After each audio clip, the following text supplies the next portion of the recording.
Estamos de volta e no próximo bloco vamos conversar com o diretor-presidente do IMMU, Dr. Paulo Henrique Martins. Muito bom dia para você da nossa TV Norte Amazonas, onde nós estamos todos os sábados às 12h30, sempre com assunto muito palpitante. E eu recomendo a vocês Churrasco da Vila, que fica bem na Fortaleza, ao lado da Rádio Mix e bem em frente ao Artefato. Você gosta de um churrasco? Você gosta de uma costela de chão? Gosta?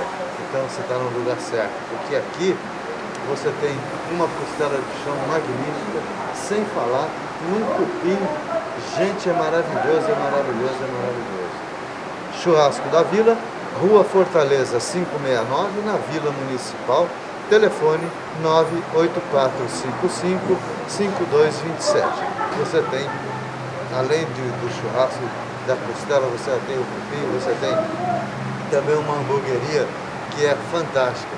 Se você quer marcar também um ponto de encontro, aqui é o lugar ideal, porque você tem uma boa comida, uma boa companhia e um lugar muito próximo. Você está no centro da cidade, você tem o melhor da gastronomia, você pode apreciar aquele chopp geladinho, você pode vir para cá bater papo, trazer seu amigo, trazer sua namorada, mas não pode trazer os casos, hein? Isso aí é outra história. Hoje, com a honra e o prazer de estar com o Dr. Paulo Henrique Martins, diretor-presidente do IMMU, que é o Instituto Municipal de Mobilidade Urbana. E o nosso assunto não poderia deixar de ser outro, a não ser o trânsito. Doutor, primeiro, muitíssimo obrigado pela gentileza de aceitar o nosso convite. Sei que o senhor fez um esforço um pouquinho grande, porque a vida de vocês é bastante corrida.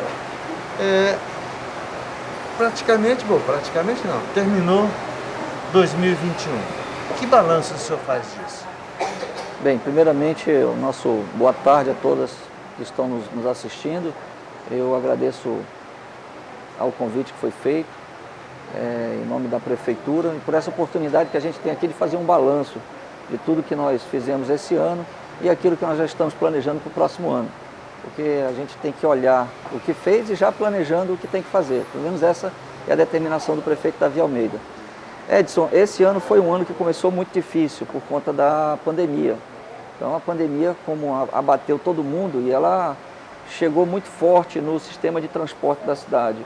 Os primeiros meses foram meses de onde nós estávamos lutando diariamente nas garagens para manter os ônibus circulando, higienizados, evitando aglomeração nos terminais de integração, quer dizer, fazendo todo o esforço possível para que a população pudesse transitar nos ônibus de forma segura, no meio de toda aquela dificuldade que foi a pandemia nos primeiros meses na cidade de Manaus. Então foi um ano que eu diria que foi um ano de desafio, foi um ano de reestruturação, porque nós tivemos que, a partir da pandemia, começar a pensar na reestruturação financeira do órgão de mobilidade, para daí a gente começar a implementar as nossas ações. Então nós tivemos um ano onde nós tivemos que a gente está com ruído aqui, o pessoal que está nos assistindo aí, aparecendo, nós estamos próximo à rua aqui, então está entrando ruído aqui. Mas nós tivemos um ano onde a gente começou um trabalho muito forte de planejamento, para a gente focar naquelas metas que foram estabelecidas pelo prefeito, as metas voltadas ao ganho para o trânsito e ao ganho para o transporte. No meio de uma situação onde, no transporte, por exemplo, a receita do sistema caiu drasticamente, porque o número de passageiros diminuiu, eram transportados 13 milhões e meio de passageiros, de repente passou a transportar 5 milhões de passageiros, o custo operacional basicamente o mesmo, e a Prefeitura teve que fazer um esforço muito grande para que a gente pudesse manter os ônibus em circulação. E no trânsito, fazer o planejamento adequado para as ações que vão dar a melhoria no trânsito. Então foi um ano de desafio, um ano de planejamento e de reestruturação. Aliás, eu quero de público dizer meus parabéns a você pelo seu modelo de gestão, porque a gente nunca viu um órgão fiscalizador tão humano, onde os seus agentes conversam. Muitas vezes ele se esconde e multa, mas isso é outra história também, que a gente vai falar num outro programa. Mas A humanização é muito grande, muito embora nós saibamos que vocês não têm o poder de polícia, muito embora quando solicitado, sempre estão presentes. Então, quais são os maiores problemas que o senhor tem hoje relacionado a trânsito, relacionado a meio ambiente, relacionado à circulação, enfim? Você sabe que a cidade vai crescendo, à medida que ela cresce, os espaços vão diminuindo com relação à quantidade de carros. As pessoas sempre perguntam para a gente qual é a solução para o trânsito. O trânsito ele não tem uma solução específica, porque o trânsito melhora quando o transporte público melhora. Então, se eu pudesse dizer que o que melhoraria o trânsito é o transporte. Você precisa ter um transporte de qualidade para que o trânsito melhore. Agora, para você ter um transporte de qualidade, você precisa que o trânsito esteja organizado. Então, é preciso que as duas coisas trabalhem juntas, essas duas vertentes. E uma das facilidades que nós tivemos esse ano é que a mobilidade está junta. Então, você tem transporte e trânsito trabalhando junto. Isso fornece ao planejador, fornece ao operador do transporte mais facilidade para ele resolver problemas de trânsito que facilita a vida de quem anda de ônibus. Veja, por exemplo, o corredor Constantino Nery. Nós tínhamos um grande congestionamento no retorno para casa, naquele trecho da arena da Amazônia. E nós identificamos que esse problema era ocasionado pelo retorno que existe ali próximo da rodoviária, o retorno fica por baixo do viaduto. Então nós tomamos uma medida operacional, a partir das 16h30 os nossos agentes fecham aquele retorno e deu muito mais fluidez para Constantino Nery, os ônibus conseguiram trafegar mais rápido, nós aumentamos a velocidade dos ônibus por conta de uma medida de trânsito. Então essas relações de trânsito e transporte, elas precisam ir acontecendo junto para que a gente consiga ir fazendo o trabalho de melhoria. Agora, é um trabalho continuado, porque isso é igual limpeza de casa, trânsito e transporte é administração. Se você deixa uma semana sem limpar a casa, na outra semana está tudo acumulado.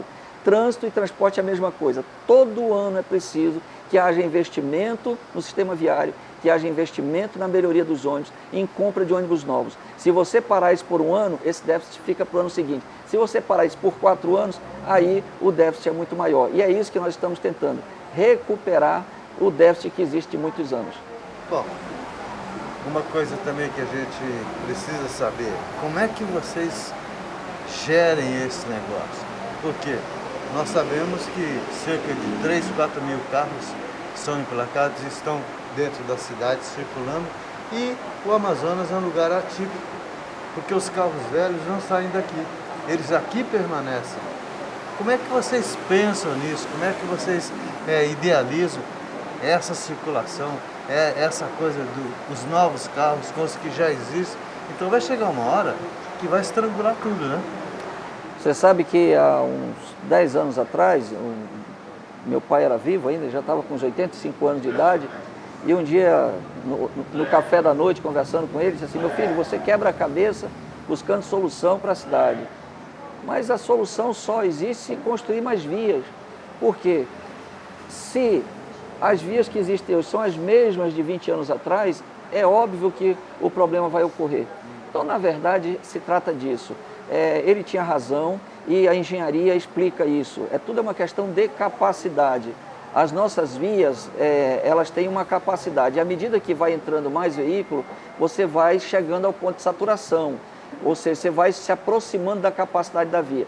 Aí existem algumas medidas operacionais, como por exemplo, você retira um estacionamento.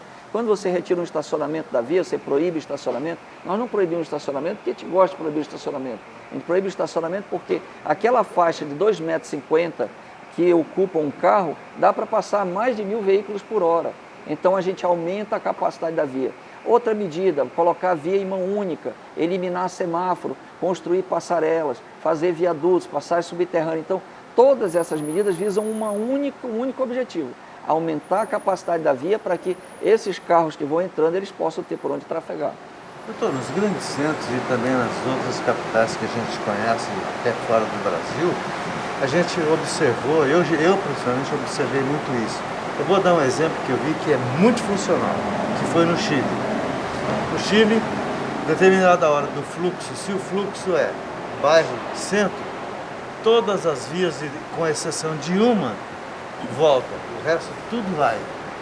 A partir das 18 horas, que o fluxo é centro, bairro, todas as vias vêm do centro para o bairro, exceto uma, que quem precisar ir para o centro vai ter aquela via. Por que não foi implantado até hoje esse sistema dentro de Manaus? Já que a gente tem grandes problemas, principalmente nos horários de rush. Por dois motivos. Para implantar vias onde você mude o sentido dela, você precisa ter vias paralelas, onde você possa fazer essa modificação. E depois você precisa ter um fluxo que ele inverta. Se você tem um fluxo onde todo mundo se desloca, ou a maioria se desloca, num sentido de manhã, e você retorna para casa no sentido, à tarde, dá para fazer. Só que Manaus ela é atípica, porque Manaus você tem o movimento para o centro, e o movimento para o centro se dá também à noite. Porque quando o centro está esvaziando, está entrando as pessoas que vão para as universidades do centro à noite. Segundo, o distrito é o outro polo grande atrativo, só que o distrito não fica numa única área da cidade. As fábricas estão tanto na área do distrito da Zona Sul, como também na Zona Norte, na Torquato Tapajós. Então, um exemplo disso é a Torquato Tapajós.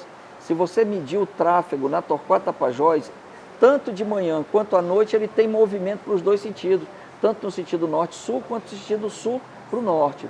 A de João Batista também tem essa característica. Então já foi feita uma avaliação e se chegou à conclusão de que não dá para fazer, porque essa inversão ela não é tão acentuada que você possa fazer essa inversão do tráfego. Né? As pessoas se deslocam tanto num sentido quanto no outro. Bom, gente, eu sabia que esse assunto ia ser tão importante, ia nos ocasionar um tempo maior de bate-papo. Mas vamos fazer um intervalo e voltamos ainda em seguida falando sobre trânsito. Governo do Amazonas. O trabalho fala pela gente.